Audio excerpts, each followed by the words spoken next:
Buenas noches, amados hermanos, qué alegría, qué bendición de parte de nuestro Dios, como dijo el hermano en la oración, poder compartir juntos nuevamente una experiencia de aprendizaje, juntos en la palabra de Dios, porque me ha tocado estudiar, me ha tocado analizar, me ha tocado considerar antes de llegar aquí y ahora, juntamente con ustedes, también hay que hacerlo a medida que vamos explicando esta temática tan importante como es la doctrina bíblica del matrimonio. Específicamente en la segunda sesión de la lección número 1, la definición bíblica del matrimonio. Estuvimos viendo la semana pasada, estábamos ubicados en el local con menos iluminación. Bueno, imagínense, hoy casi nos quedamos también sin iluminación porque se nos cayó el LED, se partió y bueno, ahora mismo con una paleta de, ¿qué se diría? No sé cómo lo diría, siempre le pregunto a Charlie, porque es que él está como el sándwich, ahora está en medio de México y Panamá, donde viene la paleta sostenida, ¿no? La maderita esa, con una de esas, más cinta adhesiva, y allí está, casi. Pero está haciendo el trabajo, que es lo importante, ¿no?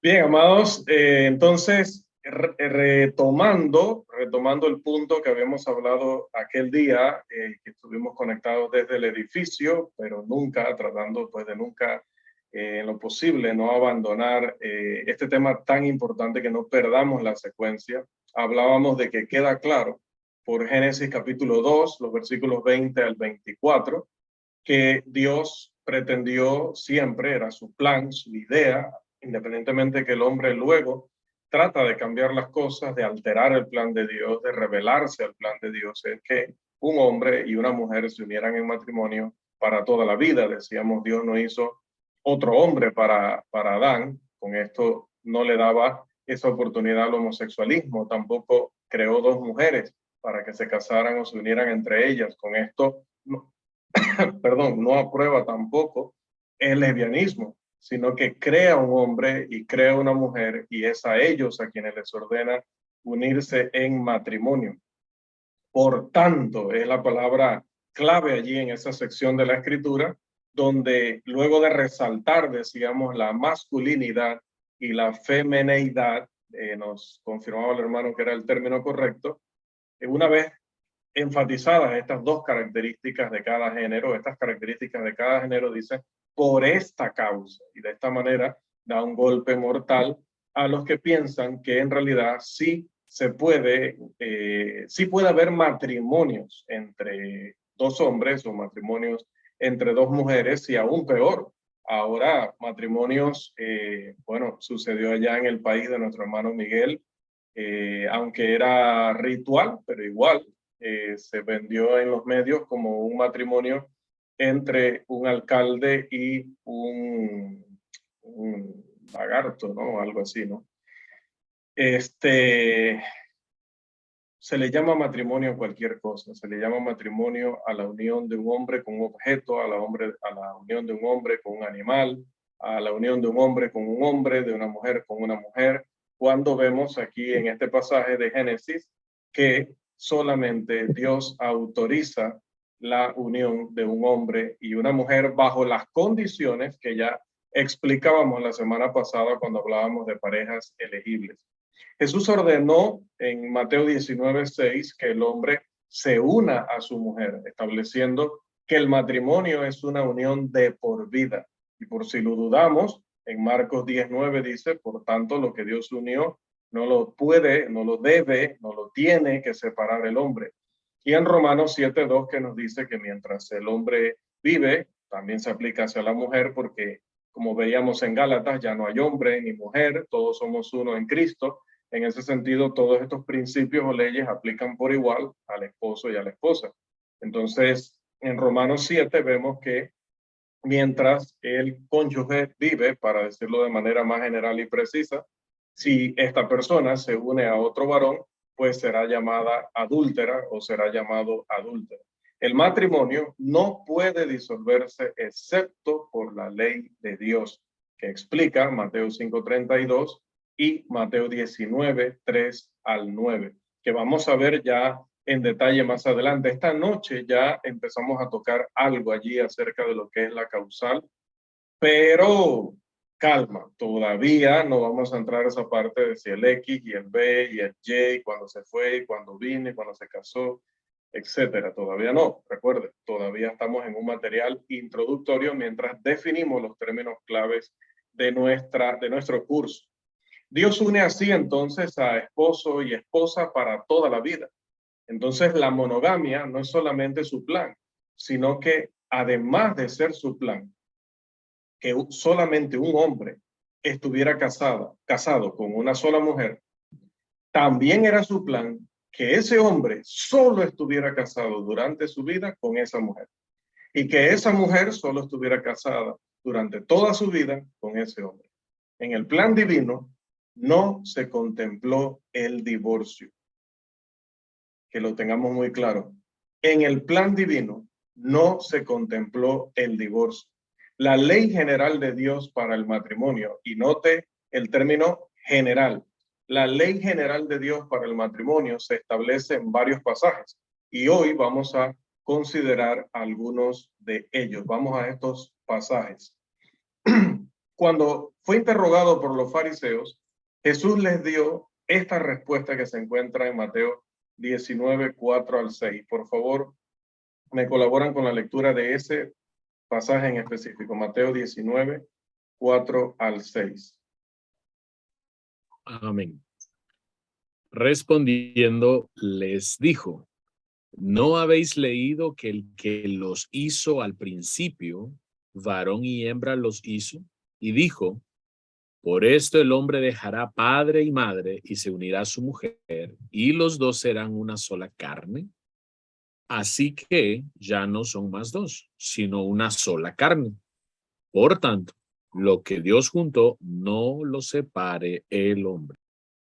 Gracias, hermano. Ahora, cuando los judíos argumentaron que Moisés permitió dar carta de divorcio y repudiarla, según Marcos 10, el registro nos dice en este mismo pasaje, pero en los versículos 4 al 12, lo siguiente. ¿Puedes ayudarnos también, por favor, mi hermano Carlos? Claro que sí.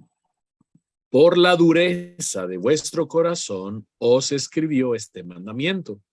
Pero al principio de la creación, varón y hembra los hizo Dios.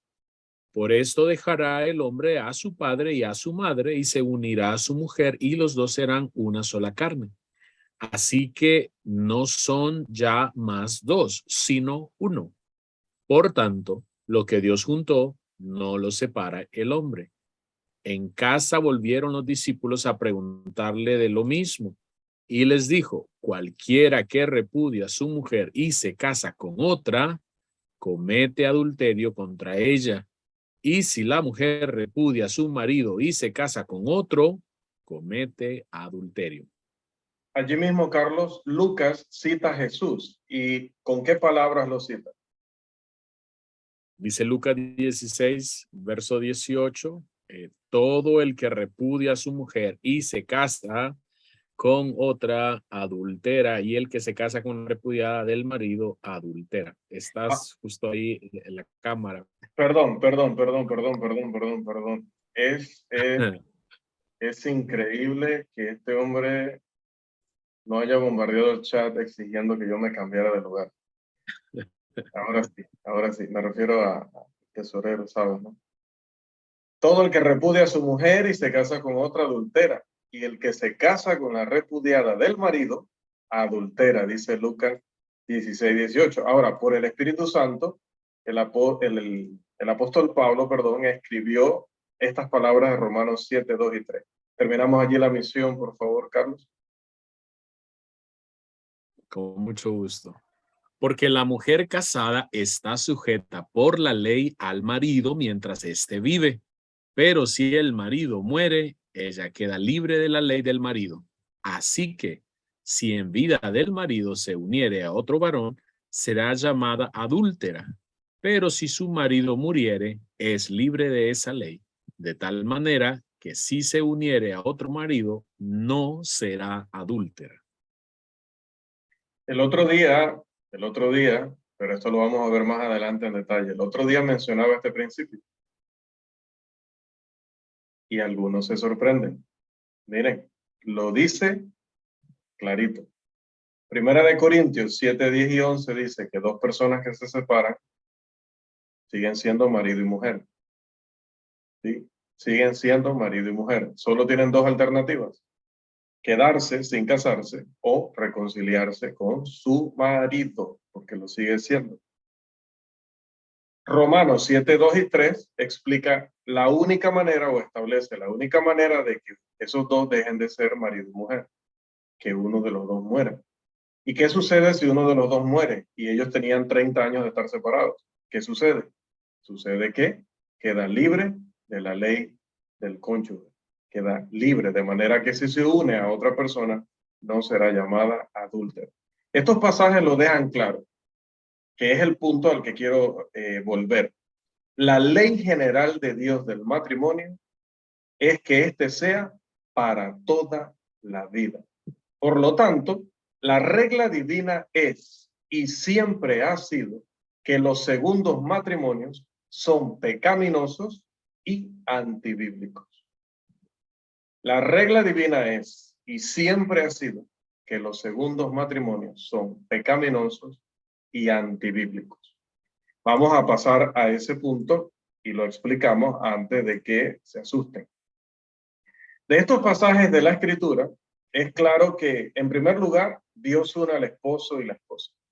En segundo lugar, esta unión tiene prioridad sobre las obligaciones que esposo y esposa tienen con sus padres. 3, que esta unión es para toda la vida. Y 4, vamos a ver, aquí la tenemos. No, a ver. No, todavía no la teníamos allí. Y 4, hermanos, vuelvo a repetir porque creía que lo había incluido en las diapositivas y no.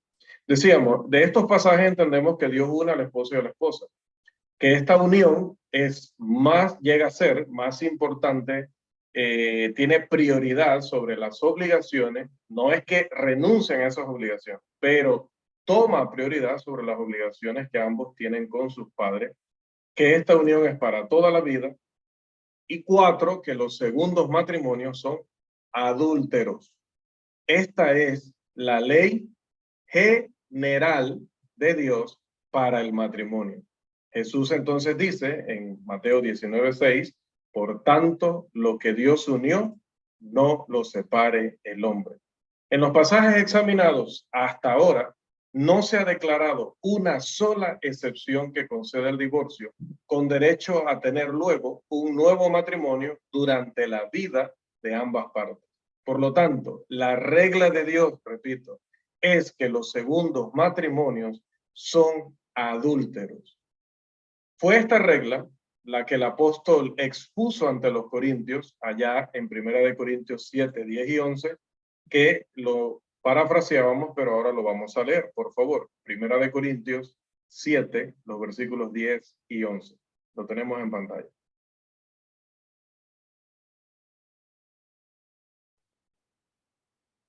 A ver. Amén. Pero los que están unidos en matrimonio, mando no yo, sino el Señor, que la mujer no se separe del marido, y si se separa, quédese sin casar, o reconcíliese con su marido, y que el marido no abandone a su mujer. Gracias, hermano Rafael. Otra vez les pregunto, esta es una pregunta retórica, obviamente, ¿no? No me van a contestar a menos que lo hagan por el chat. ¿Alguno de estos pasajes establece algún motivo? Voy a devolverme. ¿Okay?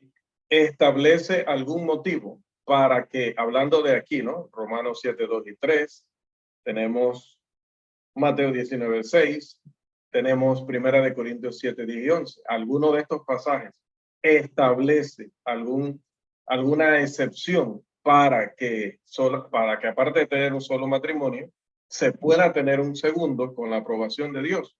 La respuesta tiene que ser no, porque la ley general de Dios para el matrimonio dice que este debe ser para toda la vida. Por lo tanto, un segundo matrimonio, Dios lo considera pecaminoso, adúltero, no autorizado. Hasta ahí. Pero antes que se me asusten, todas reglas, o quizás no todas, pero la mayoría de las reglas tienen excepciones. Hemos oído siempre esa afirmación, ¿sí? Y es así. Las reglas pueden tener excepciones. Tal vez no todas, decía, pero muchas de ellas. Tenga en cuenta que vamos a presentar algunos casos bíblicos que no tienen que ver con el matrimonio, donde la Biblia misma establece una regla, establece un hecho, algo verídico que suena absoluto, pero incluso dentro del mismo texto se hace excepciones. Por ejemplo, si nos vamos al Salmo 90, verso 10, este texto dice, los días de nuestra edad son 70 años. Allí hay una afirmación bíblica. Los días son 70 años. Sin embargo, el mismo verso menciona una excepción. Dice, y si en los más robustos son 80 años. Entonces, mire cómo primero declara un hecho que suena hasta allí absoluto, contundente, categórico, pero luego, a través de una conjunción, agrega una excepción a la regla. Pero entre los robustos, hasta 80 años. Segundo caso, la regla es que la muerte pasó a todos los hombres. Romanos 5:12. La regla es que en Adán todos mueren. Primera de Corintios 15:22. La regla es que está establecido para los hombres que mueran una sola vez. Hebreos 9:27. Pero ustedes y yo sabemos que hubo dos excepciones en el Antiguo Testamento. Enoc, Génesis capítulo 5, versículo 24. Hebreos capítulo 11, versículo 6. Y el otro caso es el de Elías, segundo de Reyes 2:11 al 14. Sobre el último texto, el de Hebreos 9:27, que dice que los hombres mueren una sola vez, o está establecido que mueran una sola vez, les pregunto, ¿Lázaro murió una sola vez? ¿El de la viuda murió una sola vez? ¿Tabita murió una sola vez? Y así podemos mencionar, Eutico murió una sola vez. Hay una regla, pero esa regla, aunque sea bíblica, aunque venga de Dios, Dios mismo puede establecer excepciones. ¿Okay? Los que vivan al regreso de Cristo, tampoco los que estén vivos en ese momento, no van a morir. Dice la Escritura que serán transformados. Ellos también son parte de la excepción a estas reglas. Primera de Corintios 15, 51 y 52. Incluso les voy a presentar un tercer ejemplo. La regla de Juan el Bautista era bautizar pecadores, Mateo 3:7. Que estos pecadores estuvieran arrepentidos, Mateo 3:2. Que además de estar arrepentidos debían confesar de que se estaban arrepintiendo, Mateo 3:6. Y que debían bautizarse para recibir el perdón de sus pecados, es decir, que debían necesitar el perdón de pecados. Pero Juan el Bautista bautizó a Jesús, nuestro Señor. Y Jesús no era pecador. Él no se arrepintió ni confesó pecado alguno, ni necesitaba el perdón de pecado. O sea, él no llenaba los requisitos que eran una regla, que eran una ley en el ministerio de Juan el Bautista. Más bien, él le instruyó, allá Mateo 3:15, perdón, le instruyó, deja ahora, porque así conviene que cumplamos toda justicia. Entonces le dejó.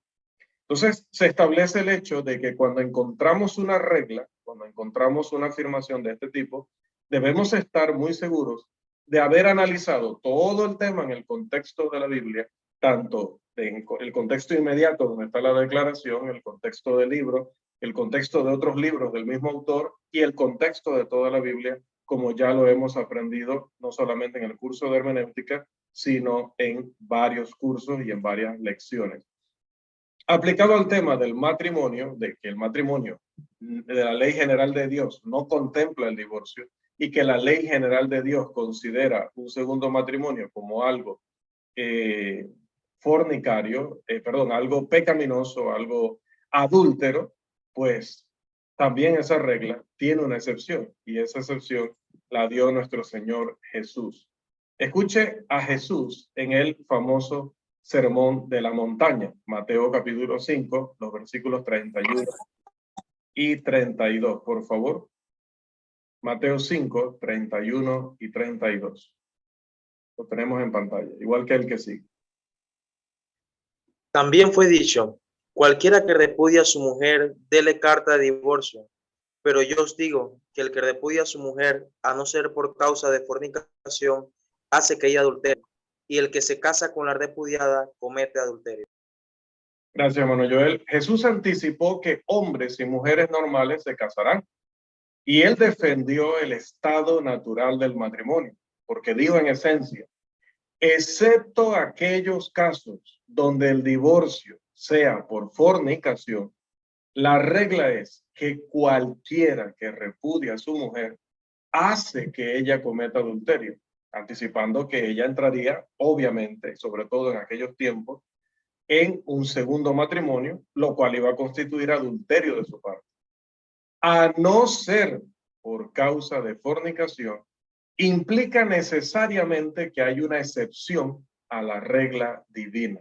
Esta misma excepción la va a establecer Jesús muy enfáticamente más adelante en Mateo 19:9. Leamos la excepción, por favor. Mateo 19:9.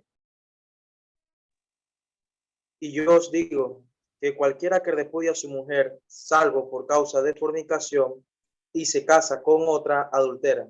Y el que se casa con la repudiada, adultera. Gracias, hermano. ¿Ve? Se sigue enfatizando la misma realidad. La regla es que los segundos matrimonios son adúlteros. Por lo tanto, cualquiera que se divorcia de su mujer y se casa con otra mujer, comete adulterio con la segunda mujer. Y la regla es que cualquiera que se casa con una divorciada, comete adulterio también. Pero Jesús dijo que hay una excepción, salvo por causa de fornicación. Y tan seguro, amados hermanos, como que Jesús no era un charlatán. Esto quiere decir que alguien que, uno, repudia a su mujer a causa de la fornicación de ésta, y dos, se casa con otra esposa, tres, no comete adulterio al casarse con la segunda esposa. Esto lo establece el mismo autor de la ley general del matrimonio. Jesús afirmó claramente que la esposa tiene el mismo privilegio de divorciarse que su esposo, porque allá en Mateo 10:12 dice, y si la mujer repudia a su marido y se casa con otro, comete adulterio. Como mencionábamos, ya que no hay varón ni mujer, porque todos somos uno en Cristo Jesús, como dice el apóstol Pablo en Gálatas 3:28, entendemos que aplica la misma excepción cuando el esposo es el cónyuge culpable de fornicación.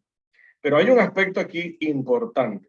El matrimonio en nuestros tiempos, como sucedía también en el primer siglo y antes, puede ser legal, es decir, se puede haber realizado ante las autoridades humanas, pero ser un matrimonio antibíblico. Puede suceder.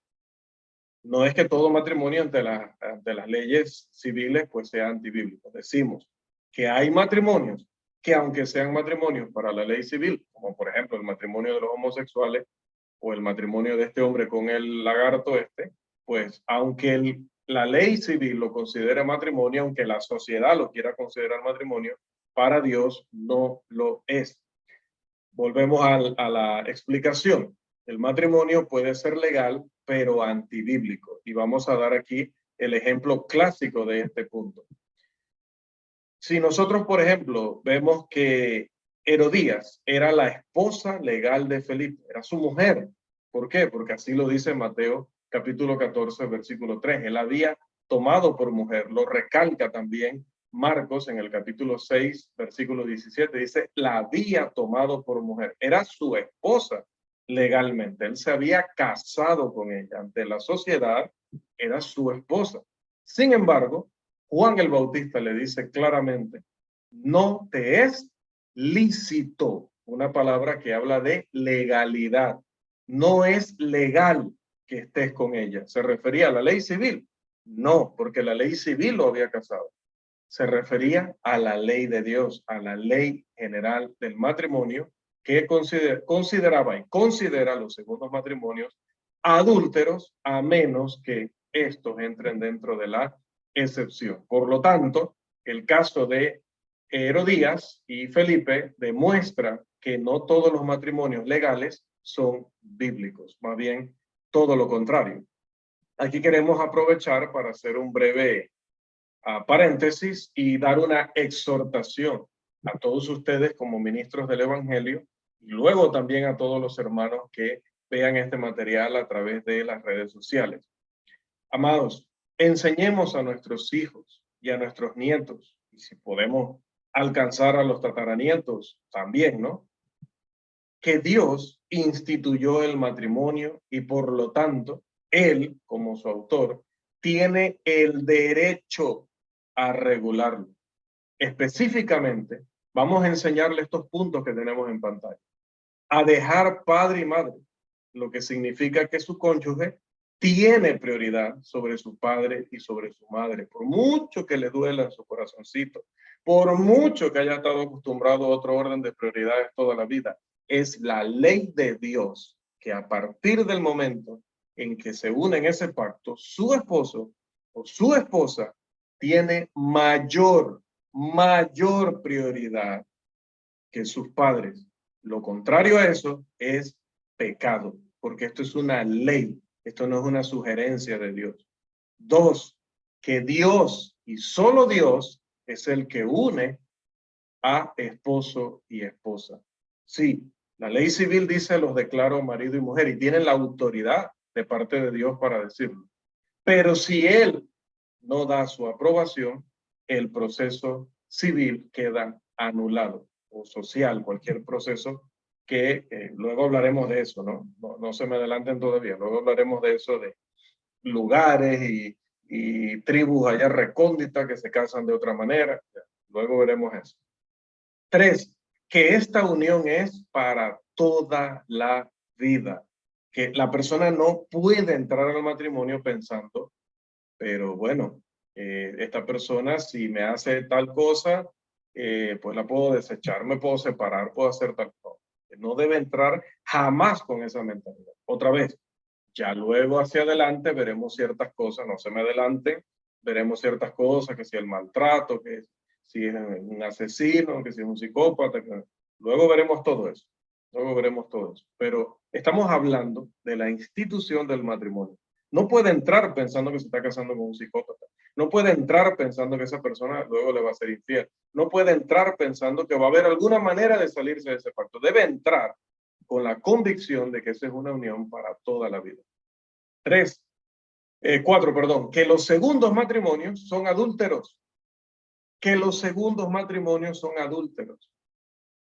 5, que para esta regla no hay más que una y solo una excepción en vida, obviamente, porque Romanos 7, 2 y 3 nos dice que si hay muerte también, pero en vida solo hay una y solo una excepción: fornicación.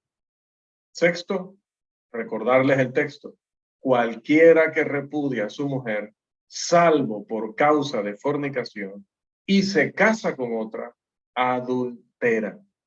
En conclusión de la lección número 1, la mayor felicidad en la tierra está en el matrimonio. Todo hombre que está felizmente casado es un hombre exitoso, incluso si ha fracasado en todo lo demás. Hablo de asuntos terrenales. Y todo hombre cuyo matrimonio es un fracaso no es un hombre exitoso, incluso si ha tenido éxito en todo lo demás. Y por favor, amados, no olvidemos una receta para el hogar que nos dejó por allí un autor anónimo y que se las comparto esta noche para cerrar nuestra lección número 1. Primero, saque los utensilios de cocina. ¿Cuáles son? Necesitará un esposo, una esposa e hijos a su gusto. A continuación, batir una taza de amor hasta que quede esponjoso y meloso. Agregue media taza de lágrimas y penurias y revuelva suavemente. Batir una taza o más de alegría. Cuando esté suave, agregue una cucharadita de consideración, de amabilidad sincera y de cariño. Añadir una taza de metas con 2 copas de cristianismo. Hornear en fuego lento o moderado y tapar con bondad. Y por favor, sírvalo muchas veces y será feliz. Verdaderamente feliz, como Dios ha querido que estén los que viven en el matrimonio. Amados, hasta aquí nuestra lección número 1, la definición bíblica de matrimonio. Vamos a cargar el material correspondiente entonces a la lección número 2, en lo que el tiempo nos permita cubrir, para que también aprovechemos que todavía nos queda tiempo del que tenemos destinado para nuestras lecciones. Ya hemos definido matrimonio. La lección número 2, permítame moverme aquí un poquito, ahí está. La lección número 2, permítame moverme un poquito más, ahí está, es el significado bíblico del término o del concepto divorcio en nuestra serie de lecciones del curso La Doctrina Bíblica del Matrimonio. Vamos entonces, hermanos, a, como decía, aprovechar el tiempo que nos queda todavía por delante para pellizcar un poquito acerca de esta segunda lección. El tema del divorcio es, por decirlo menos, vamos a movernos nuevamente, gracias, vamos a movernos aquí. Listo, gracias, Charlie. Miren, acá está nuevamente, hemos preparado la diapositiva con un fondo ahí triste, ¿no? La verdad es triste lo de allá arriba, pero es bonito en la ilustración. Ahora, voy a decir algo que no es bonito, obviamente. Decía que el tema del divorcio es, cuanto menos, un tema de discusión muy cargado de emociones. Y cada vez que las emociones salen a flote, generalmente el juicio analítico sufre. Por lo tanto, existe una necesidad de considerar cuidadosamente una amplia gama de factores que se relacionan con la comprensión cabal de lo que el texto bíblico enseña respecto a este tema. Cuando la Biblia es considerada como un todo y el sentido común, la lógica básica, se aplica invariablemente, incansablemente, cuidadosamente, las respuestas que se van a obtener pueden ser fácilmente entendidas y convincentemente defendidas. Vamos a tomar, en primer lugar, algunas consideraciones del Antiguo Testamento. ¿Por qué? Porque nuestro Maestro, el Señor Jesús, miró hacia atrás, miró hacia el Antiguo Testamento con el fin de establecer el fundamento necesario para entender el tema del divorcio. Lo vimos en Mateo 19, sobre todo los versículos 4 y 5. Es en el Antiguo Testamento donde se debe desarrollar primero un fundamento que permita una comprensión adecuada de las enseñanzas del Nuevo Testamento. Así como el Nuevo Testamento no es un segundo piso construido sobre el aire, tampoco el tema del divorcio es un tema que se materializa misteriosamente a partir de la nada en el Nuevo Testamento. No. Debe desarrollarse la teología antecedente antes de que el Nuevo Testamento pueda pronunciar su mensaje completa y adecuadamente. Una mirada retrospectiva al Antiguo Testamento revela que hay 2 palabras claves que se usan en las discusiones sobre el divorcio. Estas palabras son la palabra queritud y la palabra chalash. Conllevan los significados básicos de la primera, repudiar, y la segunda, despedir. Para el propósito de este estudio, el uso más significativo de queritud está en Deuteronomio 24, 1 al 4, mientras que chalash encuentra su uso más revelador en Malaquías capítulo 2, versículo 16. Deuteronomio 24, 1 al 4 merece una atención especial, no solo por su importante contribución a la conversación de Jesús con los fariseos acerca del divorcio, allá en Mateo 19, 1 al 9, sino porque su verdadero significado ha sido oscurecido por las traducciones más antiguas. Por eso vamos a continuación a hacer una comparación de versiones para que vean a qué me refiero. En primer lugar, me ayudan allí, por favor, con la lectura de Deuteronomio 24, 1 al 4, en la versión más conocida, más utilizada, que es la Reina Valera, revisión de 1960. ¿Cómo refleja este pasaje en la Reina Valera del 60? Por favor. Deuteronomio 24, 1 al 4, lo tenemos en pantalla. Cuando alguno tomare mujer y se casare con ella, si no le agradare por haber hallado en ella alguna cosa indecente, le escribirá carta de divorcio y se la entregará en su mano y la despedirá de su casa. Y salida de su casa podrá ir. Se perdió el audio, Joel.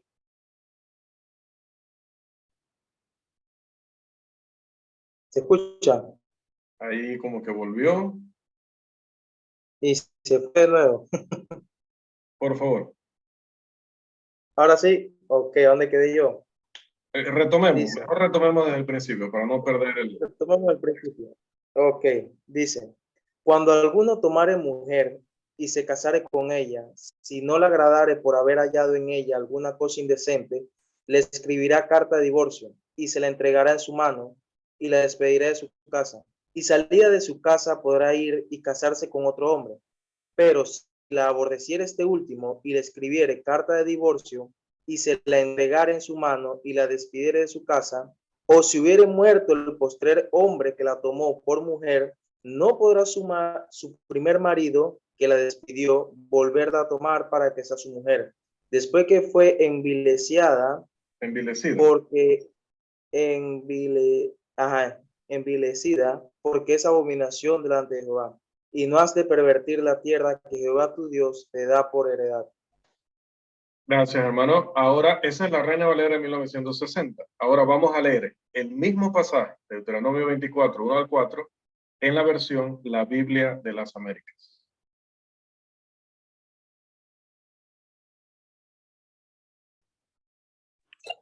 Amén. Dice, cuando alguno toma una mujer y se casa con ella, si sucede que no le es agradable porque ha encontrado algo reprochable en ella y le escribe certificado de divorcio, lo pone en su mano y la despide de su casa, y ella sale de su casa y llega a ser mujer de otro hombre.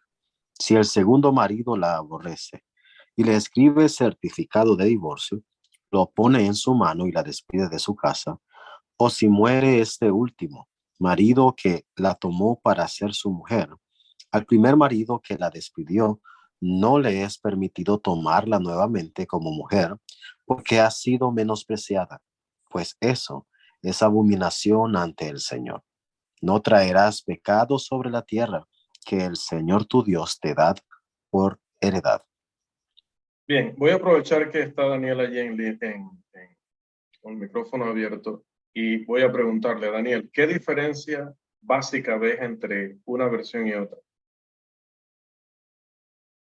No básica, más bien, ¿qué gran diferencia encuentras en ambas versiones? Sobre todo en la primera parte.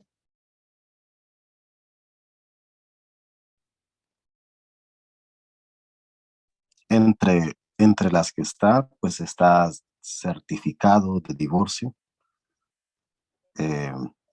Entre otra también el encontrar algo reprochable.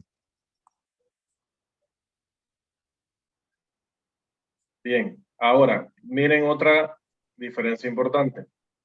El primero dice, le escribirá carta de divorcio y se la entregará. ¿Verdad? Ahora pasamos al segundo texto y dice, y le escribe certificado de divorcio, lo pone en su mano y la despide de su casa. ¿Cuál es la diferencia entre esos dos? El primero está dando un mandamiento. Le escribirá carta de divorcio. El segundo dice que si eso pasa, o sea, si ha encontrado algo reprochable en ella y le escribe certificado de divorcio, lo pone en su mano y la despide de su casa, y ella sale de su casa y llega a ser mujer de otro, etcétera, etcétera, etcétera, ¿ven el tono? El tono del primero es mandamiento. El tono del segundo es si se da el caso, si se da el caso, si se da el caso, si se da el caso. Pero vamos a seguir comparando. Ahora vamos con la Reina Valera contemporánea. ¿Qué dice esta versión? Mismo texto. Cuando alguien tome una mujer y se casa con ella, si después no le agrada por haber hallado en ella alguna cosa indecente, le escribirá una carta de divorcio, se la entregará personalmente y la despedirá de su casa. Al salir de su casa, ella podrá casarse con otro hombre, pero si el segundo esposo la aborrece y le escribe una carta de divorcio y se la entrega personalmente y la despide de su casa, o si este segundo esposo muere el primer marido que la despidió, no podrá volver a tomarla por esposa, pues ha quedado impura. Eso sería un acto repugnante delante del Señor, y tú no debes corromper la tierra que el Señor tu Dios te da en posesión. Gracias, hermano. Ahora asegura, ahí mira que eso de esposa, tal cual yo lo copié, copia y pega de esta versión contemporánea, ¿no? Así que ahí se le fue la A en vez del O. Ahí era, pero si el segundo esposo la aborrece. Volviendo, noten que incluso en esta revisión muy, muy moderna de la Reina Valera, se sigue afirmando como un mandamiento. Le escribirá, se la entregará y la despedirá. Ahora vamos a leer una versión más. La palabra de Dios para todos. Otra vez, Deuteronomio 24, 1 al 4, por favor.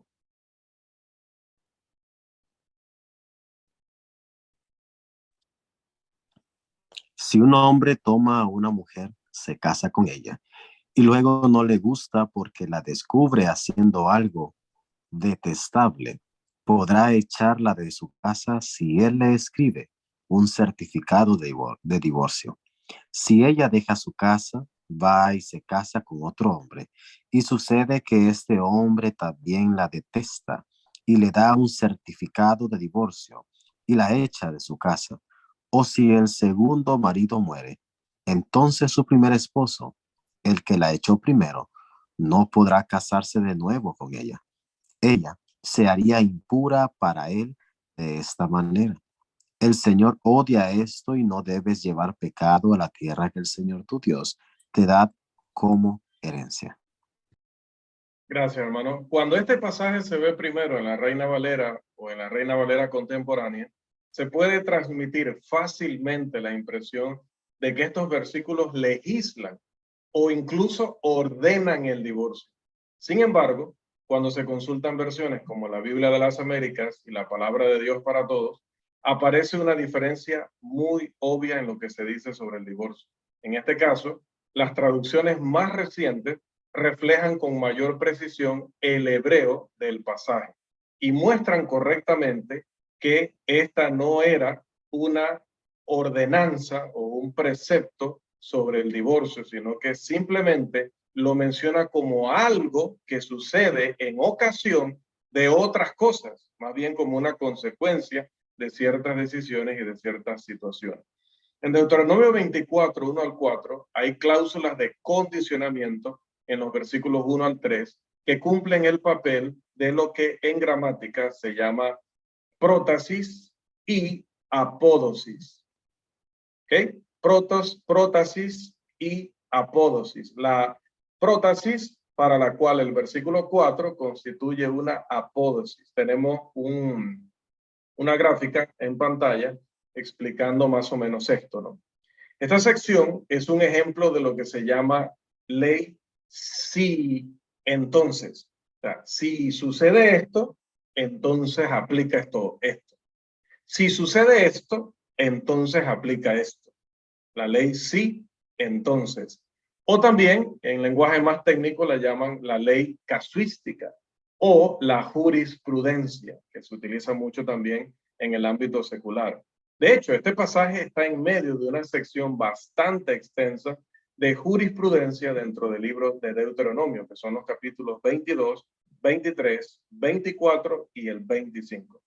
¿Qué es jurisprudencia? Sin querer ahondar demasiado en este término, pero para que tengamos una idea de a qué nos referimos, la jurisprudencia es cuando existen reglas, cuando existen leyes, pero luego eso hay que interpretarlo para aplicarlo a casos específicos.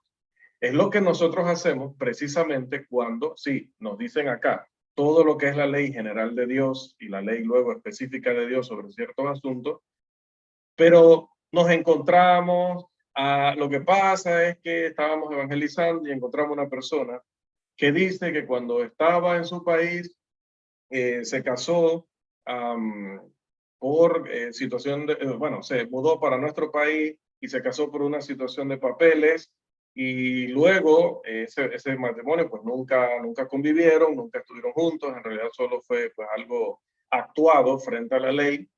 Resulta que luego el chico conoce a una chica y la chica conoce a un chico, entonces se casan, cada uno por su lado y luego en el camino la chica le es infiel al chico. Entonces va a repudiarlo, ¿no? Por motivo de fornicación, pero y de hecho lo repudia y se queda sola. Estando sola, conoce el Evangelio. Y ahora que conoce el Evangelio y le cuenta lo que ha vivido al predicador, pues el predicador le dice que tiene un grave problema, porque tuvo un primer matrimonio, el cual disolvió, no por causa de fornicación, y que ahora se unió a otro y que ahora repudió al segundo por fornicación, pero ¿qué pasó con el primero? Y se va formando, ¿no? Bueno, esa situación es jurisprudencia, es decir, cuando tú conoces la ley, cuando tú dominas la ley, vas a estar preparado para que independientemente de todas las variables que se puedan dar en un caso, siempre vas a poder hacer la aplicación más sabia, la aplicación más correcta, la más respaldada por el texto de la ley. ¿Sí? Eso es jurisprudencia. No es que tú vas a inventar reglas nuevas, no, porque eso no lo hace, por ejemplo, el Tribunal Supremo de Justicia o la Corte Suprema de Justicia, como se llama en mi país. No. El Tribunal o la Corte Suprema de Justicia no crea nuevas leyes. Ellos son los primeros intérpretes de la ley. De hecho, de las decisiones que va tomando ese tribunal, se van alimentando el resto de jueces en puestos inferiores para, en un momento dado, de darse un caso donde se complique mucho la cosa, pues se puede hacer alusión a caso Vargas Vergara contra el Estado. Vamos aquí a analizar qué fue lo que el Tribunal Supremo decidió sobre este asunto basado en el artículo tal y tal. Entonces, basados en esa interpretación, pues este pequeño juez de este pequeño tribunal o mediano tribunal termina entonces orientándose para resolver dicho caso. Eso es jurisprudencia, es la interpretación por parte del personal que se supone mejor capacitado, mejor informado, el que debe ser, que digo debe porque ni los predicadores ni los jueces a veces hacen su trabajo, pero deberíamos ser los que estemos tan empapados, dominemos esto tan claramente que al final, aunque se den muchas variables, siempre digamos, pero recuerde. Pero ¿qué nos pasa muchas veces? A nosotros nos pasa como a los fariseos que consultaron a Jesús allá en Mateo 19, que se van enredando con los escritos de este y los escritos del otro y las no sé qué, hasta con los cuentos que la gente nos cuenta. Entonces nos complicamos solitos, porque tengo que decirlo así, y lo vamos a ver a través de este curso. Además, cuando este curso termine, me van a enviar regalos ustedes, me van a enviar regalos porque van a decir, pero hermano, estuvo todo el tiempo ahí. El texto estuvo todo el tiempo allí diciendo eso. Y yo me complicaba. Pero espérese, hermano, pero es que primero hubo un divorcio, entonces después hubo uno segundo. Ahora, ese segundo no llenaba tal requisito. Ahora, el tercero que hubo, después de no sé qué, no, ¿Qué dice el principio? ¿Qué dice el principio? ¿Qué dice el principio? Volvamos a leer, pero leamos. ¿Qué dice? Hermano, vamos a ver que esto, digo, y voy a hacer la aclaración. No es porque yo sea un genio, es que usted se va a dar cuenta que todo el tiempo estuvo ahí. Todo el tiempo nos habló claramente. Claramente, solo que por las emociones, por la falta de disciplina en el estudio, por la falta de aplicaciones en las reglas de interpretación, por diferentes variables y motivos, nos complicamos, porque no hay otra manera. Nos complicamos o dejamos que nos compliquen. Este pasaje es un pasaje que cumple este esquema que ven en pantalla. Simplemente es un pasaje que da una sentencia o que está basado en una ley, que está basado en este caso en la ley general del matrimonio, ¿sí? Pero que luego suceden cosas particulares en un caso específico. Entonces aquí viene Moisés a decir cómo los jueces van a tratar este tipo de situaciones, pero no está abandonando en ningún momento la regla general porque no lo puede hacer ni lo quería hacer. Deuteronomio 24, 1 al 4 contempla una sentencia que es legislada u ordenada después de una serie de oraciones que se presentan primero. En otras palabras, el mandamiento se encuentra en el versículo 4. Los primeros 3 versículos solo presentan el caso bajo consideración al cual se aplica el mandamiento. Por lo tanto, este pasaje no ordena el divorcio, ni dicta una sentencia favorable sobre el divorcio. Esta sección se relaciona con el divorcio solo como un reconocimiento de su posible existencia como un factor contribuyente en un caso que podría presentarse en un tribunal judío. ¿Sí? Muy importante. No está Moisés en ningún momento ordenando el divorcio, no, está ordenando lo que va a suceder en caso de que un divorcio se dé. Y por eso es, y voy a volver acá en las diapositivas, por eso es que la Biblia de las Américas, de manera muy fiel al hebreo original, dice, si sucede, casuística, si sucede que no le es agradable, no le está ordenando que se base, porque esto también fue algo que hicieron los rabinos, ¿no? No, él está diciendo que si no encuentro algo agradable, no lo está ordenando, está diciendo que si la persona se basa en algo así para tomar una decisión, hermano, lo dice, si sucede que no le es agradable, porque ha encontrado algo reprochable en ella, reprochable según quién, según Dios, según este individuo, y le escribe certificado de divorcio. ¿Por qué? Porque Dios le ordenó por alguna cosa reprochable o indecente darle carta de divorcio, certificado de divorcio. Tampoco, como lo veremos sucesivamente. Y lo pone en su mano, o como dice la contemporánea o la palabra de Dios para todos, personalmente, era la contemporánea, personalmente le entrega el certificado y ella sale de su casa y llega a ser mujer de otro. ¿Y si no llega a ser mujer de otro? ¿Y si saliendo de ahí le da un infarto? O sea, ¿comprende? Es casuística. Es casuística. Todas las frases anteriores al versículo 4 son casuísticas. Y si sucede, y si este va, y si se cae el otro, y si no, puede que sí, puede que no. Pero si sucede de esa manera, pues esta es la regla. Es el caso de 1 Corintios 7, 10 y 11. Hay una regla, hay una ley, dice, el marido no abandone a su mujer y la mujer no se separe del marido. Ni separación de cuerpos ni divorcio. Ninguna de las dos. No debe suceder. Pero Pablo sabe que sucede independientemente de si Dios lo quiere o no lo quiere, de si Dios lo ordena o no lo ordena, sucede. Debido a que sucede, entonces reglamenta lo que va a pasar si, casuística, si se da el caso que la persona, pasando la ley de Dios por los pies, decide hacer otra cosa de lo que Dios ha enseñado. Si sucede, te voy a reglamentar lo que va a pasar de allí en adelante. ¿Qué va a pasar? Que no se puede volver a casar. Solo tiene la opción de reconciliarse con su marido. Estamos hablando de un caso donde no ha habido fornicación. Solo tiene la opción de, si quiere vivir en pareja, de reconciliarse con su marido. Si no va a vivir más en pareja, bueno, no va a reconciliarse con su marido, pues no puede vivir nunca más en pareja.